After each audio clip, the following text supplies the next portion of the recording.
Yesu ketugena maaso enetandika obutandisi toyina kuginyumizibwa ate na tewabulanga kino kya mulembe okuva bannaffe aba Platinum Films Incorporation. Tukyatandika tugenda maaso. Batandika okwala ku nsi kuno ne balaba abaana b'abantu nga banyirira ne batuuka n'okubawasa baani aboogerwako. Naye nga batugamba nti abantu abo baali banene nnyo era b'amaanyi. Batuuka okusikirizibwa okujja kuno be bakatonda benjogerako. 1924 Kyamugoggo oba Kyamujoggo village.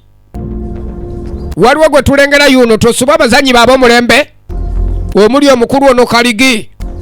Tukyatandika. Lugumba Akoola Lugumba katatawa kakabwekwesi wekweka bwekwesi kaluwako janguwano yitawo nkwagala kati.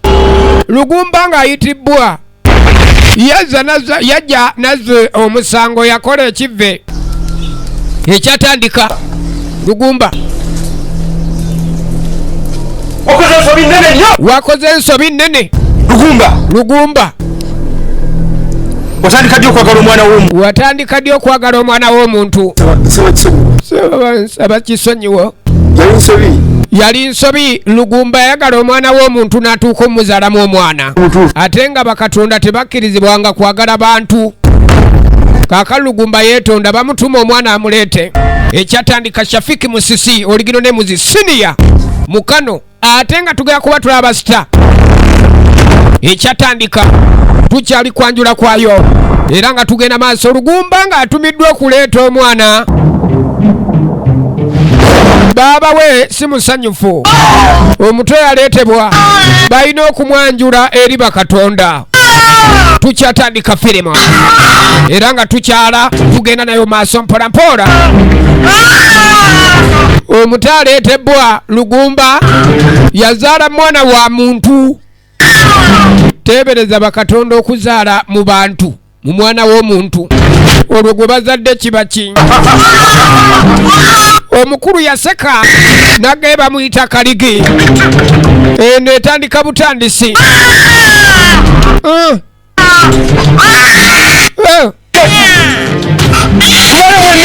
Omwana atandika okolwako emikolo ono amaanyi ne gayitibwa gatambule musaayi. Alo gwe tukyatandika tugenda maaso.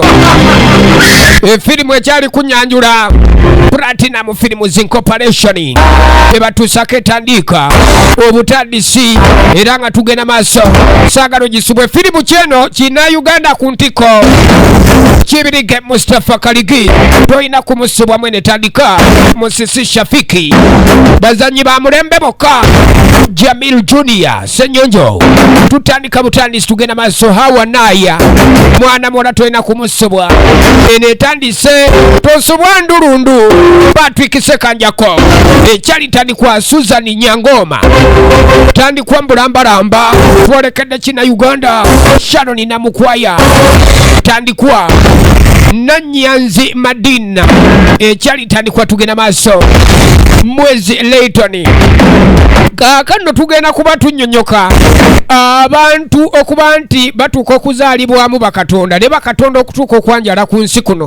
Ivan James Mbabali ekyali ntandikwa tugenda maaso. A Gladstone movie olwo manya twolekedde Kyatabu bagiise katonda w'oku nsi. Created by Gladstone Ike oyo yavudde Nigeria. Kaakano batulaga olunaku olw'obuliwo ng'ovudde kugiri emyaka egyedda. Gladstone Ike Kasozi ye producer Ike. Twatandikira ebbali eno Yasini Kasawuli y'omu ku ba producer nate era nga tugenda maaso. Gladstone Ike Kasozi ye muwalundisi wa sinema eno. Mama ddala okimanyi nti oli mubalagavu. Emma Katongole locations. Gladstone Ike Kasozi yakoze ku kifaananyi kino director of photography. Muyomba Gerard omu ku bakamera operator. You look like mommy. Naawe ofaanana nga maama. Okitegeera gwe kyolina okumanya nti ofaanana maama. Omwana agamba nnyina okunyirira. Gladstone Ike Kasozi ye editor wa firimu. Nagambe tulaba Katonda wo ku nsi. Vision Extreme Studios. Ensonga zino nabo baziri mbulungi nnyo. Ate nga Value Power Center mukono wali. Abonno bakoze omukono ogw'amaanyi okubandi babeera mu kintu kino firimu eno kutuukako. Dolibondo Property Uganda Limited be bamu kuba executive producer olw'omanya firimu baba balina ogiteekamu amaanyi okubandi ekutuukako. Gladstone Ike Kasozi ye director wa firimu. Tutandika butandisi firimu bagita Katonda w'oku nsi. Nagambye bakatonda bano nga bamaze okubandi bajja ku nsi kuno bwe batyo bwe batambula. Ekyatandika tugenda maaso Katonda w'oku nsi ye firimu. Kaakano ensi bajagala nnyo bakatonda bano era oluvannyuma lw'okujja n'ebitonde bye basangako. Bankubuza ekibuzo kimu. Which planet is this? Tuli ku planet kyenda. Astral planet. Bagiyita Aslak.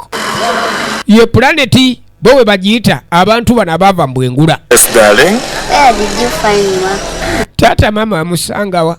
Abaana balina ebibuuzo bye basonseka. A long story. Laga ni mboozi mpanvu. Kaakano batugamba emyaka 10 nga tebinnaba kubaawo bye tulabye. Obwakabaka bwe Bugema Kingdom nga bwe tulengera.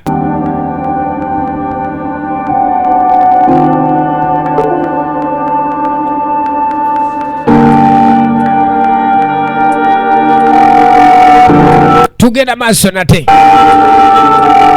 Ye mwana mulenzi ono gwe tulengera. Gwe mutambuuza amugamba mami wamusanga otya. Emyaka 10 nga bye tutandise nabyo tebinnabaawo alina okutunnyonnyola. Obwakabaka bwe Bugema bwe buno. Tukyatandika firimu Katonda w'oku nsi.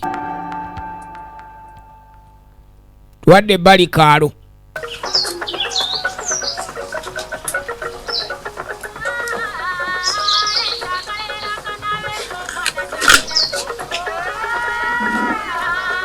Akano tudda ku maama abali wano. Wa Mita. Yego. Bitalo. Bitale mwana wange. Katonda watu. Yakaddamu omulaba. Mwanange ngansa nsokulaba. Oh. Kaakano batujjukiza. Ono omwana yali yatwalibwa nga akyali muto. Yajjibwa kaalo kano kaali kana kansasage nnyo. Temutwala mwana. Mwana talina mutawana gwaziza. Basi kaakana naye nga balinga abasika embogo. Kiki? Gwe tukimanyi nti bbaawo yafadda. Ono omwana wamuzaala ddi kugina emyaka. Ye maama ga omwana wange talina kye yakoze. Omwana wange oyo bbaawe yafadda bamubalira dde emyaka. Okusinzira ku myaka omwami gye yafiiramu, ono omukazi tasobola kuba nti alina omwana ono yamuzaala. Weetegereze firimu. Omwana baamukima kaalo yali ataddeko ensasagge. Mwana atuttira abantu. Baamutwala yiriba. Kati ng'amaze okutwalibwa ly'ebbanga lino yaakadda. Yuno bw'ati bw'afaanana. Byonna ebyaliwo. Kati lufumo. Kale nagani byonna ebyaliwo kati byafuuka lufumo. Tukyatandika firimu. Nage tulaba Katonda w'oku nsi.